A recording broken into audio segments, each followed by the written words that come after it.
بسم اللہ الرحمن الرحیم۔ شروع اللہ کے بابرکت نام سے جو بڑا مہربان نہایت رحم فرمانے والا ہے۔ السلام علیکم ورحمۃ اللہ وبرکاتہ۔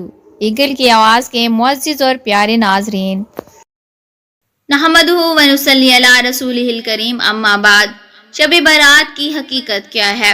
معزز ناظرین، اللہ تعالیٰ کا انسان کو معبوس کرنے کا مقصود بندگی ہے، مگر ہم اپنے مقصد تخلیق کو دنیاوی مصروفیات اور مادی محبت کی وجہ سے فراموش کر چکے ہیں۔ اسلام کی بنیادی تعلیمات کی طرف عدم توجہ، عبادات اللہ اور اس کے رسول صلی اللہ علیہ وسلم کی محبت بھی ہمارے سینوں سے نکلتی جا رہی ہے۔ لیکن افسوس اس بات کا ہے کہ اپنی اصل کھو دینے اور اپنے مقصد کو بھول جانے کا احساس بھی ہمارے اندر موجود نہیں۔ احساس کا خاتمہ اور قدر و قیمت سے لا علمی آہستہ آہستہ انسان کو گمراہی کی طرف مائل کرتی چلی جاتی ہے۔ اس صورتحال میں خاص ایام کا انعقاد احساس کو زندہ کرنے کا باعث بنتا ہے تاکہ احکامات الہیہ کو بجا لایا جائے۔ ہم اگر آج دنیاوی معاملات میں کچھ مخصوص دنوں کو دوسرے دنوں پر زیادہ فوقیت دیتے ہیں، ان دنوں کو تزک و احتشام اور دھوم دھام سے مناتے ہیں، اس کے پس پردہ بھی یہی مقاصد کار فرما ہوتے ہیں کہ اگر ہم یوم مزدور، یوم تکبیر اور یوم پاکستان مناتے ہیں تو محض ان کو سیلیبریٹ کرنا ہی مقصد نہیں ہوتا، بلکہ وہ ایام ہمیں قربانیوں کی یاد دلاتے ہیں۔ اپنے مقاصد کو ہمیشہ ذہن میں زندہ رکھنے کے لیے مہمیز کا کردار ادا کرتے ہیں، بقا اور ترقی کے لیے اپنے کردار کو مزید نکھارنے کو دعوت دیتے ہیں۔ اسی طرح اسلامی دنوں میں سے چند دنوں اور راتوں کو بھی اس لیے فضیلت دی ہے کہ یہ دن اور راتیں دوسرے دن اور راتوں سے منفرد مقام رکھتے ہیں۔ یہ دن اور رات ہمیں جھنجھوڑتے ہیں اور ہمیں اللہ تعالیٰ کے خلیفہ اور نائب ہونے کا احساس دلاتے ہوئے اس منصب کے مطابق کردار ادا کرنے کی طرف راغب کرتے ہیں۔ شب برات بھی ان خاص ایام کے قبیل سے تعلق رکھنے والی ایک اہم رات ہے جس میں احساس ضیاء کو اجاگر کرنا مقصود ہے، اس لیے کہ قرآن کریم کا الوہی پیغام لعلکم یتذکرون لعلکم یتفکرون کی صورت میں ہر وقت بلند ہو رہا ہے۔ براہ کے معنی ہے نجات اور شب برات کا معنی ہے گناہوں سے نجات کی رات۔ گناہوں سے نجات توبہ سے ہوتی ہے۔ یہ رات مسلمانوں کے لیے آہو گری اور زاری کی رات ہے، رب کریم سے تجدید عہد کی رات ہے، شیطانی خواہشات اور نفس کے خلاف جہاد کی رات ہے۔ یہ رات اللہ کے حضور اپنے گناہوں سے زیادہ استغفار اور توبہ کی رات ہے۔ اسی رات نیک اعمال کرنے کا عہد اور برائیوں سے دور رہنے کا عہد دل پر موجود گناہوں سے زنگ کو ختم کرنے کا موجب بن سکتا ہے۔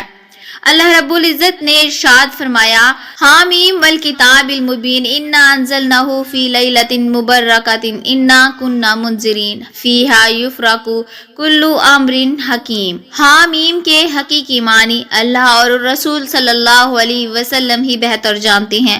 اس روشن کتاب کی قسم، بے شک ہم نے اسے ایک بابرکت رات میں اتارا ہے، بے شک ہم ڈر سنانے والے ہیں۔ اس رات میں ہر حکمت والے کام کا جدا جدا فیصلہ کر دیا جاتا ہے۔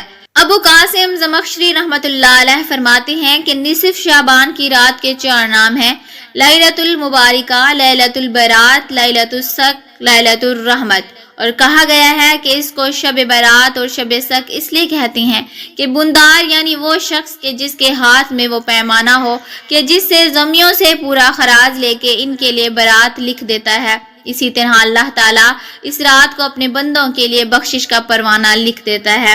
اس کے اور لیلۃ القدر کے درمیان 40 راتوں کا فاصلہ ہوتا ہے۔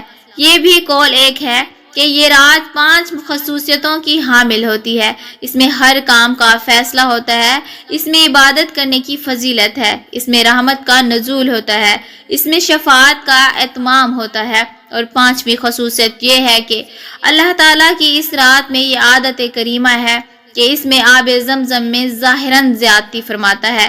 نبی اکرم صلی اللہ علیہ وآلہ وسلم نے 13 شعبان کی رات کو اپنی امت کی بخشش کے بارے میں سوال کیا تو آپ کو تیسرا حصہ عطا فرمایا گیا۔ پھر 14ویں رات کو دعا مانگی تو آپ کو 2/3 امت عطا فرمائی گئی۔ پھر آپ صلی اللہ علیہ وسلم نے 15ویں شعبان کو رات کو دعا مانگی تو آپ کی تمام امت سوائے چند نافرمان اشخاص کے آپ کے سپرد کر دی گئی۔ امام بغوی نے نبی اکرم صلی اللہ علیہ وسلم سے مرفوعاً روایت نقل کی ہے کہ آپ صلی اللہ علیہ وسلم نے ارشاد فرمایا، شعبان سے شعبان تک اموات لکھی جاتی ہیں، یہاں تک کہ آدمی نکاح کرتا ہے اور اس کی گھر اولاد پیدا ہوتی ہے، حالانکہ اس کا نام مردوں میں لکھا جا چکا ہوتا ہے۔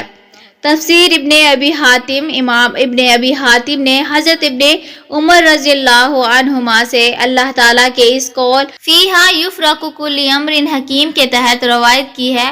آپ نے فرمایا، ایک سال سے دوسرے سال تک کے امور شقاوت، سعادت، یہ سب کچھ اللہ تعالیٰ کے پاس کتاب میں تحریر ہے، اس میں کوئی تغیر و تبدل نہیں ہوتا۔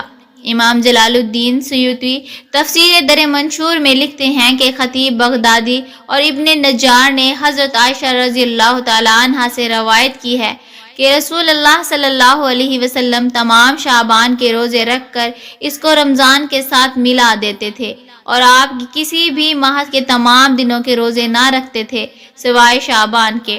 میں نے عرض کی، یا رسول اللہ صلی اللہ علیہ وسلم، شعبان کا مہینہ آپ کو بڑا پسند ہے کہ آپ اس کے روزے رکھتے ہیں؟ آپ صلی اللہ علیہ وسلم نے فرمایا، ہاں اے عائشہ رضی اللہ عنہا، کوئی نفس بھی پورے سال میں فوت نہیں ہوتا مگر اس کی اجل شعبان میں لکھ دی جاتی ہے، تو میں پسند کرتا ہوں کہ جب میری اجل لکھی جائے تو میں اللہ کی عبادت اور عمل صالحہ میں مصروف ہوں۔ تفسیر در منصور، امام ابن ماجہ اور امام بہقی نے شعب الایمان میں حضرت علی رضی اللہ عنہ سے روایت کی ہے کہ رسول اللہ صلی اللہ علیہ وسلم نے فرمایا، جب نصف شعبان کی رات آئے تو رات کو قیام کرو اور اس کی صبح کا روزہ رکھو، کیونکہ اس رات کو اللہ تعالیٰ کی رحمت غروب آفتاب سے لے کر آسمان دنیا پر آ کر پکارتی ہے کوئی بخشش مانگنے والا میں اس کو بخش دوں، ہے کوئی رزق طلب کرنے والا میں اس کو رزق دوں، ہے کوئی بیمار جو شفا طلب کرے میں اس کو شفا دوں، یہاں تک کہ فجر طلوع ہو جاتی ہے۔ سنن ابن ماجہ، کتاب ماجہ فی شہر رمضان، باب ماجہ فی لیلۃ النصف میں شعبان، ابن ابی شیبہ، ترمذی، ابن ماجہ اور بہقی نے حضرت عائشہ رضی اللہ تعالیٰ عنہا سے روایت کی ہے کہ آپ فرماتی ہیں کہ میں نے نبی اکرم صلی اللہ علیہ وسلم ایک رات بستر استراحت پر نہ پایا تو میں آپ کی جستجو میں نکلی، آپ کو بقیع میں اس طرح پایا کہ آپ کا سر مبارک آسمان کی طرف اٹھا ہوا ہے۔ آپ صلی اللہ علیہ وسلم نے فرمایا، اے عائشہ، کیا تمہیں اس کا خوف ہوا کہ اللہ اور اس کا رسول تم پر ظلم کرے گا؟ عرض کی، کیا مجھے یہ خوف نہیں ہے کہ مگر میں نے یہ گمان کیا کہ شاید آپ کسی اور زوجہ کے پاس تشریف لے گئے ہیں۔ تب آپ صلی اللہ علیہ وسلم نے فرمایا، اللہ عز و جل آسمان دنیا کی طرف 15ویں شعبان کی شب کو اپنی شان کے مطابق نزول فرماتا ہے، بس قبیلہ بنی کلب کی بکریوں کے بالوں کی گنتی سے زیادہ اللہ تعالیٰ مخلوق کو بخش دیتا ہے۔